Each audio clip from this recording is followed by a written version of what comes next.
Hello and welcome to the program. Ukraine's President Volodymyr Zelensky will visit the United States on September 23rd to attend the UN General Assembly session in New York. Ukraine's Foreign Minister Vadym Prystaiko said a meeting will take place between President Zelensky and US President Donald Trump, but the details are still being ironed out.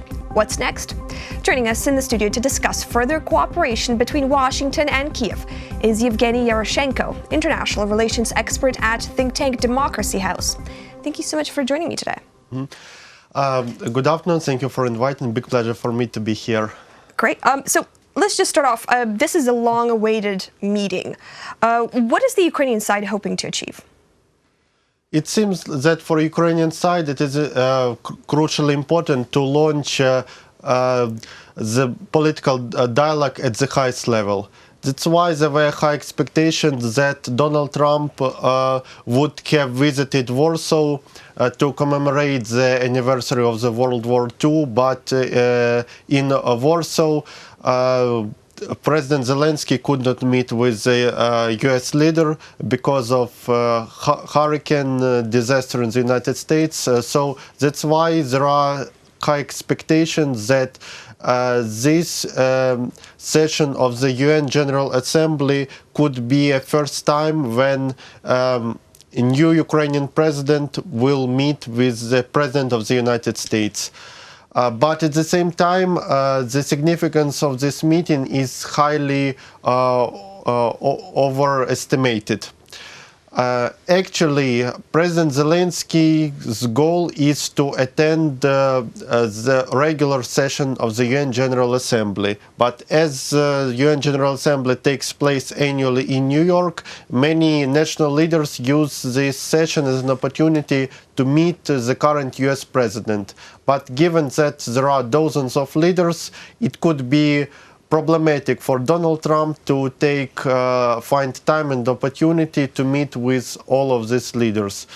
The fact that if Donald Trump misses the meeting with President Zelensky, it could be a negative signal that Ukraine is still a secondary foreign policy priority for the White House. But at the same time, if the meeting does take place, it should not be overestimated as Ukraine's diplomatic victory. It's only a launch of highest political dialogue after the change of government. I see where you're getting to. So both Vice President Pence and former National Security Advisor John Bolton, they've met with Zelensky and they expressed Washington's support for Ukraine.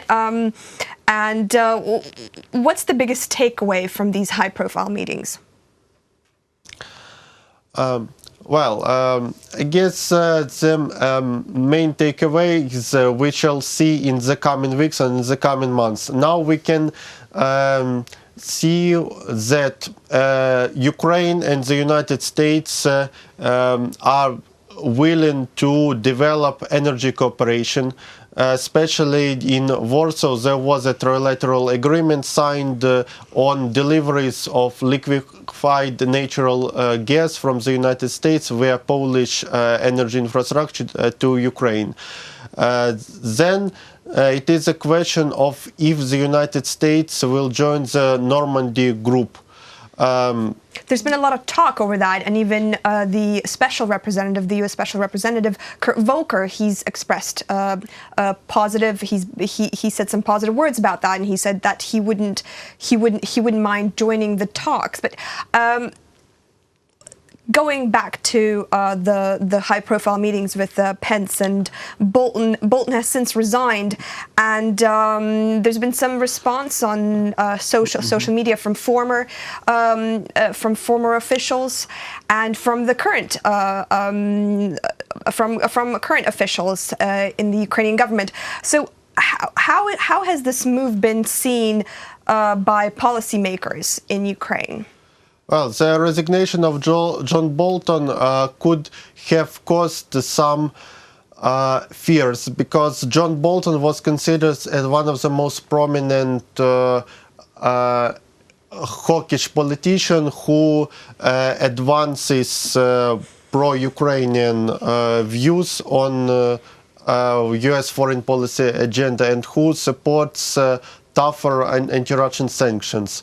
But because of disagreements on North Korea, on Iran and other international issues, John Bolton and Donald Trump could not agree on further cooperation, and thus it caused some kind of vacuum in U.S. In Trump's personal policy when it comes to crucial foreign policy areas. We can argue that the next U.S. National Security Advisor would be less hawkish than John Bolton, because Trump needs a nomination as Bolton's successor who would be much more in line with Trump's views on foreign policy, especially prior to presidential elections, which will take place next year in the United States. But at the same time, in the United States political elite, there is a bipartisan consensus on some foreign policy areas, and one of these foreign policy areas is Ukraine. So it is unlikely that this move will have immediate negative implications for Ukraine. Right, and just to reiterate that point, the Trump administration has recently released $250 million in military aid for Ukraine, and this was announced on September 12th. So earlier, Trump's refusal to halt the defense aid, it was criticized, especially by Ukrainian policymakers and officials, and some saw it as a concession to Russia, perhaps even. Given all of these factors and all the recent moves within the Trump administration, should President Zelensky, what sort of strategy should he adopt if and when that meeting happens with President Trump? Well, first of all, President Zelensky and all Ukrainian policymakers should draw the line between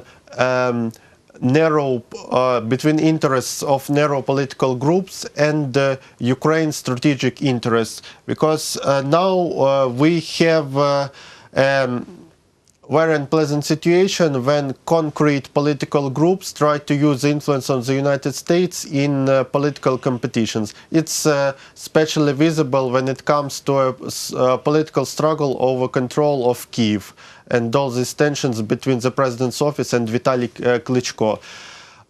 Second, it is a strategic challenge for Ukraine how to bridge the gap between foreign investments and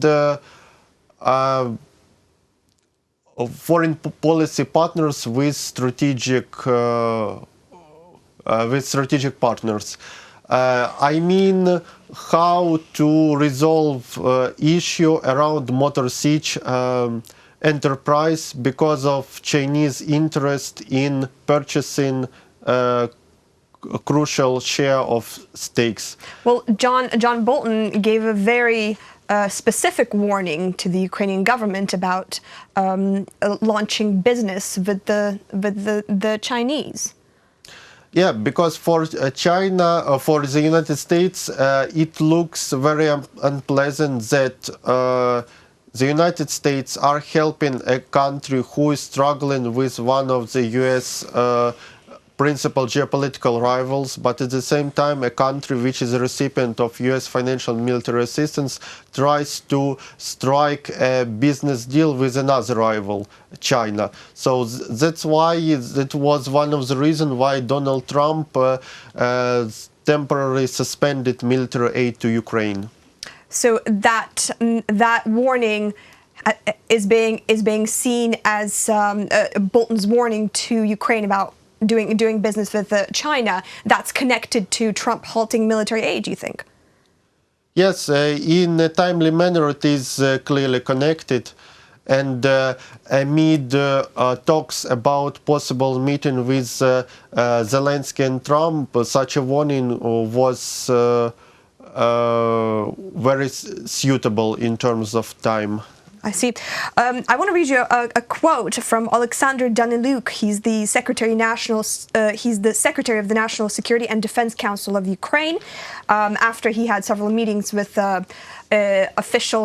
officials in Washington, he said, "We developed a new agenda for security cooperation between the United States and Ukraine.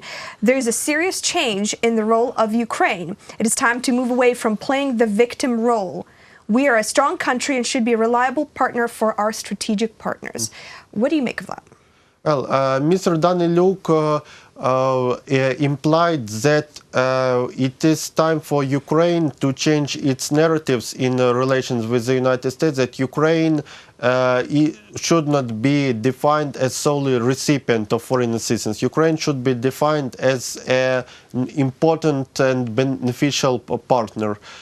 And during times of Petro Poroshenko, there was a logic that Ukraine is suffering from Russia's aggression, and that's why the Western countries, in particular the United States, should do all their best to help Ukraine defend themselves. But now it looks like Zelensky administration is more business-minded, and Daniluk, who has a good expertise on economic and financial issues, is likely to push for more cooperation in economic spheres or in energy, for instance. I see. Interesting analysis. Thank you very much for joining me today in the studio. Thank you. Big pleasure for me. That was Eugene Yaroshenko, international relations expert at the think tank Democracy House. You're watching UATV.